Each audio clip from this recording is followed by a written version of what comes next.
तो travelling wave में energy transfer किस रेट से होता है उसको देखते हैं। तो यहाँ पे जैसे एक स्ट्रिंग है ना, उस स्ट्रिंग को हमने ये यहाँ पे किसी रॉड से बांध रखा है और स्ट्रिंग का ये वाला एंड जो है वो एक रिंग के फॉर्म में है जो मूव कर सकता है ऊपर नीचे, ठीक है।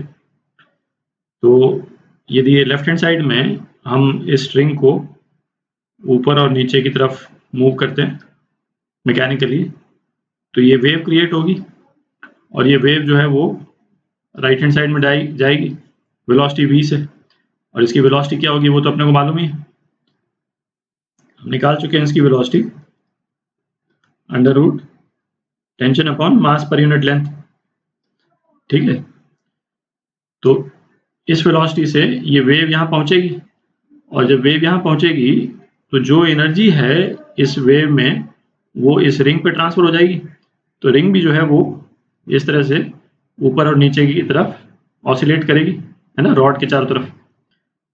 अच्छा, इसमें तो एक चीज तो ऑब्वियस है कि जो एनर्जी हम यहाँ पे इस एंड पे, है ना, रोप को दे रहे हैं वो थोड़ी देर बाद जा करके और इस रिंग पे ट्रांसफर हो रही, तो एनर्जी तो ट्रांसफर हो रही है इस रिंग पे, ठीक है।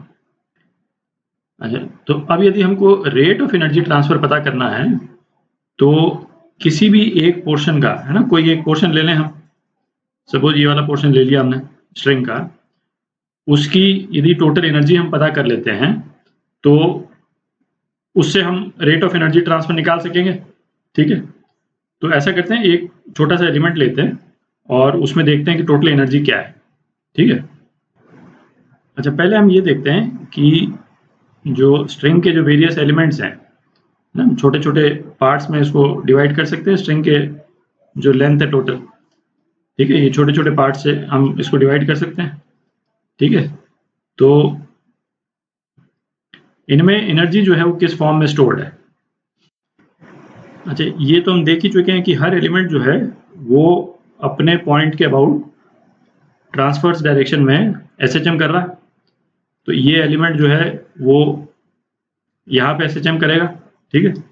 कोई दूसरा एलिमेंट यदि हम ले लें, ये वाला एलिमेंट ले लें, ये वाला पोर्शन, ठीक है, तो ये एलिमेंट भी एसएचएम कर रहा है, ठीक है। तो कोई भी पार्टिकल जब एसएचएम करता है तो उसमें एनर्जी दो फॉर्म में स्टोर होती है, ये तो अपन देख चुके, एक काइनेटिक एनर्जी के फॉर्म में और एक पोटेंशियल एनर्जी के फॉर्म में, ठीक है। अच्छा, जैसे जब अपन एसएचएम किया था तो स्प्रिंग पे यदि कोई बॉडी जो है वो अटैच्ड है और एसएचएम कर रही है तो उसकी टोटल एनर्जी क्या होती थी, एक तो कुछ तो एनर्जी पोटेंशियल एनर्जी के फॉर्म में होती थी, है ना, जिसको हम हाफ के एक्स स्क्वायर लिखते थे, और एक्स होता था कंप्रेशन या एक्सटेंशन ऑफ द स्प्रिंग, और दूसरा काइनेटिक एनर्जी की फॉर्म में होती थी हाफ एम बी स्क्वायर, ठीक है। इस फॉर्म में होती थी टोटल एनर्जी, और over a period of time जो पोटेंशियल एनर्जी है वो काइनेटिक एनर्जी के बराबर होती थी, मतलब average potential energy average kinetic energy के बराबर होती थी, ठीक है। और सम टोटल जो है इन दोनों का वो सेम होता था, एनर्जी यूनिफॉर्म रहती थी, ठीक है। तो इसी तरह से जो इस स्ट्रिंग के जो वेरियस एलिमेंट्स हैं उनमें काइनेटिक एनर्जी और पोटेंशियल एनर्जी के फॉर्म में एनर्जी स्टोर्ड होगी, ठीक है। अच्छा, इस एक चीज को थोड़ा ध्यान से देखें, इस वाले सिचुएशन से ना एक इम्पॉर्टेंट पॉइंट में, ये स्ट्रिंग में जो एनर्जी स्टोर्ड है उसमें वेरिएशन है। क्या वेरिएशन है कि सपोज ये मास जो है वो उसका एक्सट्रीम पोजीशन ये है सपोज, ठीक है, और मतलब तो यहाँ पे वो मतलब एक्सटेंशन जो है इसका यहाँ तक होता है और डेल्टा एक्स जो है वो इसका एक्सटेंशन है। तो इस ब्लॉक की मैक्सिमम काइनेटिक एनर्जी कहाँ पे होगी, जब न्यूट्रल पोजीशन होगा। न्यूट्रल पोजीशन में इसकी काइनेटिक एनर्जी होगी हाफ वी मैक्स स्क्वायर, ठीक। और न्यूट्रल पोजीशन में जब एक्सटेंशन नहीं हो, एक्सटेंशन या कंप्रेशन स्प्रिंग का, तब वेलोसिटी मैक्सिमम होती, ठीक है। और मैक्सिमम पोटेंशियल एनर्जी इसकी कहाँ पे होगी? इसकी मैक्सिमम पोटेंशियल एनर्जी यहाँ पे होगी, ठीक है, हाफ के, यदि एम्पलीट्यूड ए है तो ए स्क्वायर, है ना। एक्सट्रीम पोजीशन पे काइनेटिक एनर्जी 0 होती है और पोटेंशियल एनर्जी मैक्सिमम होती है, ठीक है। अच्छा, तो इसमें काइनेटिक एनर्जी तो ऑब्वियस है, जब वेलोसिटी मैक्सिमम होगी बॉडी की तब काइनेटिक एनर्जी मैक्सिमम होती है। और पोटेंशियल एनर्जी मैक्सिमम कब होती है? जब स्ट्रेचिंग मैक्सिमम है ना। ये जो स्ट्रेचिंग है, जब स्ट्रेचिंग मैक्सिमम होगी तो पोटेंशियल एनर्जी मैक्सिमम होगी, ठीक है, क्योंकि पोटेंशियल एनर्जी जो है वो स्ट्रेचिंग पे डिपेंड करती है, ठीक है। अच्छा, तो यहाँ देखते हैं स्ट्रिंग वाले केस में काइनेटिक एनर्जी और पोटेंशियल एनर्जी मैक्सिमम कब होते हैं, ठीक है।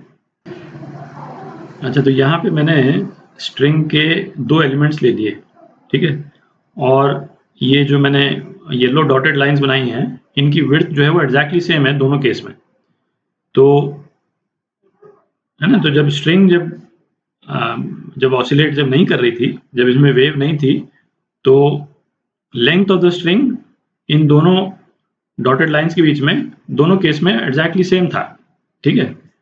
अच्छा, अब स्ट्रिंग का फॉर्म जो है वो ये हो गया है, तो हमने एक पोर्शन तो ये लिया है जो यहाँ पे मैंने 2 वाइट बनाए, और एक पोर्शन स्ट्रिंग का ये लिया है, ठीक है।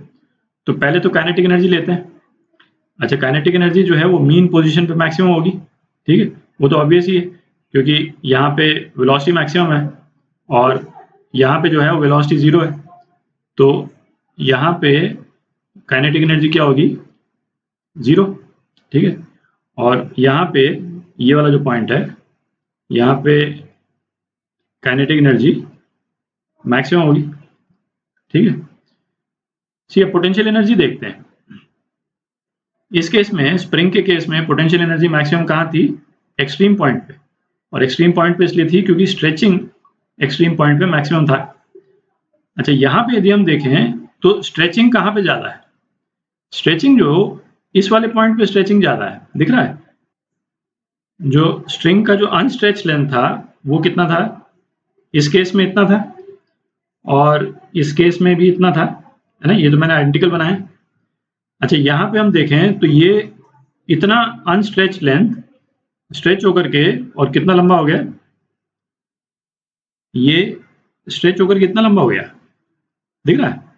और यहाँ पे ये चूंकि मैंने एग्जैजरेट करने के लिए बड़ा बनाया, बिल्कुल ऊपर वाला पोर्शन लेते तो ये इतना भी स्ट्रेच नहीं होता है ना। तो ये जो लेंथ है इसकी, ये लाल वाली लेंथ जो मैंने बनाई, ये ऑलमोस्ट ग्रीन के साइज के बराबर ही है। तो एक्सट्रीम पोजीशन पे ये अनस्ट्रेच्ड है, ठीक है, और जो मीन पोजीशन है वहां पे स्ट्रेचिंग मैक्सिमम है। तो इसका इम्प्लीकेशन क्या हुआ कि एक्सट्रीम पोजीशन पे पोटेंशियल 0 है, पोटेंशियल एनर्जी 0 है इस एलिमेंट की, और यहाँ पे जो है वो पोटेंशियल एनर्जी मैक्सिमम है ना। ये एक इंपॉर्टेंट पॉइंट ऑफ डिफरेंस है स्प्रिंग से और ये ट्रैवलिंग वेव के केस में, ठीक है। तो यहाँ पे काइनेटिक एनर्जी और पोटेंशियल एनर्जी दोनों मैक्सिमम कब होते हैं? मीन पोजीशन पे, और 0 होते हैं एक्सट्रीम पोजीशन पे, ठीक है। अब अपन काइनेटिक एनर्जी निकालते हैं किसी एक एलिमेंट की, ठीक है। तो इस ट्रैवलिंग वेव की एक इक्वेशन एज्यूम करते हैं। ट्रैवलिंग वेव की इक्वेशन सपोज ये है a sin kx minus omega T, ठीक है। अच्छा, एक छोटा सा एलिमेंट लेते हैं, ये एलिमेंट, तो ये dm जो है इसका मास कितना हो जाएगा? dm हो जाएगा म्यू dx, ठीक है। और म्यू क्या है? मास पर यूनिट लेंथ, मास पर यूनिट लेंथ, ठीक है। अच्छा, तो इस एलिमेंट dm की वेलोसिटी किसी भी एक पर्टिकुलर पॉइंट ऑफ टाइम पे कितनी हो जाएगी? y हो जाएगी del y by del T, ठीक है। तो ये हो जाएगा आपका minus a omega cos kx minus omega T, ठीक है।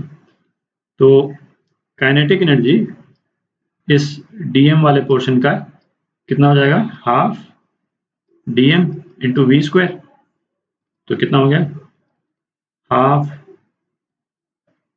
Mu dx into V square, A square omega square और कॉस स्क्वायर, ये ब्रैकेट है ना, ये ब्रैकेट में kx माइनस ओमेगा टी है, ठीक है। तो rate of transfer of kinetic energy, ठीक है, दो एनर्जीज ट्रांसफर हो रही है इस रोप के थ्रू या स्ट्रिंग के थ्रू, काइनेटिक एनर्जी और पोटेंशियल एनर्जी। तो rate of transfer of kinetic energy क्या हो जाएगी, दोनों तरफ जो है वो dt से डिवाइड कर देते हैं, ठीक है। तो ये कितना हो जाएगा, half mu dx by dt, ठीक है, a square omega square cos square और ये ब्रैकेट में kx माइनस ओमेगा टी, ठीक है। तो rate of transfer of kinetic energy हम क्या लिख सकते हैं, है ना, ये चूंकि dm मास का लिया था, इसको dke लिख सकते हैं हम, dke बाई dt, ठीक है। तो ये हो जाएगा हाफ dx बाई dt, क्या हो गया, velocity of the wave mu into v, ठीक है। अच्छा, ये v जो है वो इस v से डिफरेंट है, इसको मैं लिख देता हूँ vp, है ना, वेलोसिटी ऑफ द पार्टिकल। ये del y by del t है और ये जो v है ये वाला v है, ठीक है। तो इनफैक्ट इसको डिफरेंशिएट कर ही देते हैं, ये हाफ dm vp स्क्वायर अपन लिखेंगे और vp हो गया p of velocity of the particle, है ना, del y by del T, ठीक है। Half mu v a omega square cos square kx minus omega T, ठीक है। अच्छा, इस इक्वेशन को यदि अपन देखें, जिस रेट से काइनेटिक एनर्जी ट्रांसफर हो रही है वो टाइम डिपेंडेंट है, ठीक है, टाइम के साथ में वेरी कर रहा है। किसी एक पर्टिकुलर टाइम पे rate of transfer of kinetic energy ज्यादा होगी, है ना, कभी कम होगी, ठीक है। तो हमको क्या चाहिए, average rate of kinetic energy transfer. तो ये कैसे निकालेंगे, तो हमारे पास यहाँ पे कॉस स्क्वायर की टर्म है, कॉस स्क्वायर थीटा बेसिकली हमको दे रखा है, ठीक है। तो कॉस स्क्वायर थीटा, है ना, कॉस स्क्वायर थीटा को एक साइकिल पे अपन इंटीग्रेट कर देते हैं और 2 पाई से डिवाइड कर देंगे। भाई कॉस थीटा की एक साइकिल कितनी होती है, 2 पाई होती है। तो average value of cos square theta basically वो अपने को निकालना है, average value of cos square theta. तो average value of cos square theta क्या होगा, cos square theta d theta, इसको इंटीग्रेट कर देते हैं 0 टू 2 पाई और डिवाइड कर देते हैं 2 पाई से, ठीक है। तो ये एवरेज वैल्यू आ जाएगी कॉस स्क्वायर थीटा की। तो इसको निकालते हैं, कितना आएगा, ये कितना हो गया, 1/2 pi 0 to 2 pi cos 2 theta plus 1 into d theta upon 2, ठीक है। तो ये कितना हो गया, average value of cos square theta, ये हो गया आपका 1/4 pi into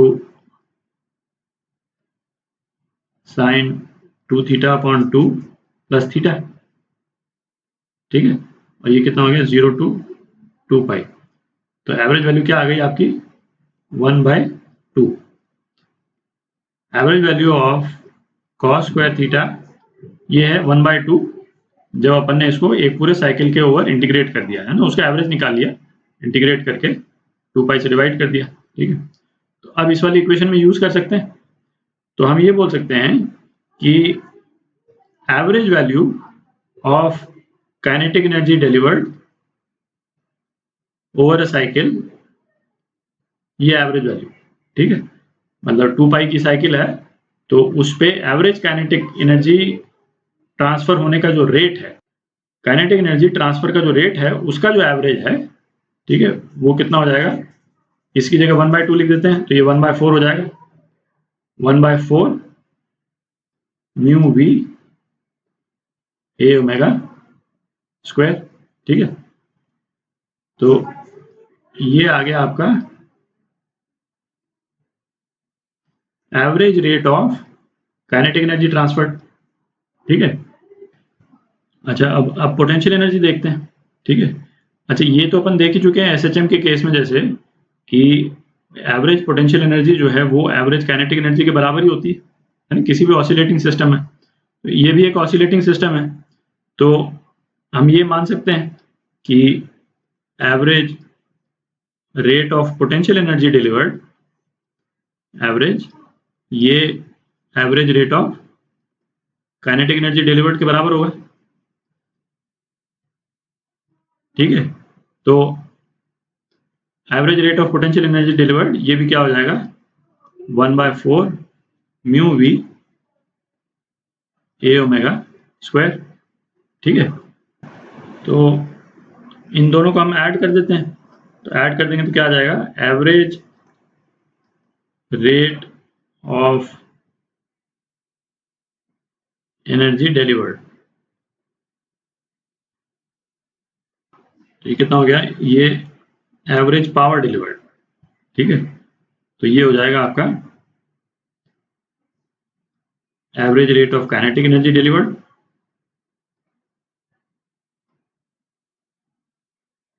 plus average rate of potential energy delivered.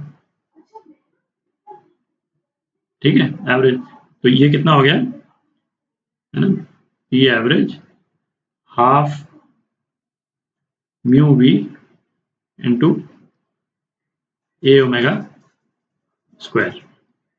ठीक है, तो एवरेज पावर डिलीवर्ड का ये रिजल्ट आ गया है ना, तो ये इंपॉर्टेंट रिजल्ट है। तो इस एक्सप्रेशन के कंपोनेंट्स देखते हैं। ये कंपोनेंट तो वेलोसिटी ऑफ पार्टिकल है। ठीक है, और इस कंपोनेंट को आप चाहे तो इस तरह से लिख सकते हैं, है ना, म्यू डी एक्स जो है वो तो हमारा छोटा सा एलिमेंट जो था डीएम, ये वो है। ठीक है, और डी टी ये यहाँ से आया था। ठीक है, तो ये basically half m v square upon d t है, क्योंकि ये तो डीएम हो गया, ये जो है डीएम है, तो इसको मतलब उस तरह से याद करने की जरूरत नहीं है ना, half m v square by d t है एक तरह से। ठीक है, जो कि एक्सपेक्टेड भी है। ठीक है,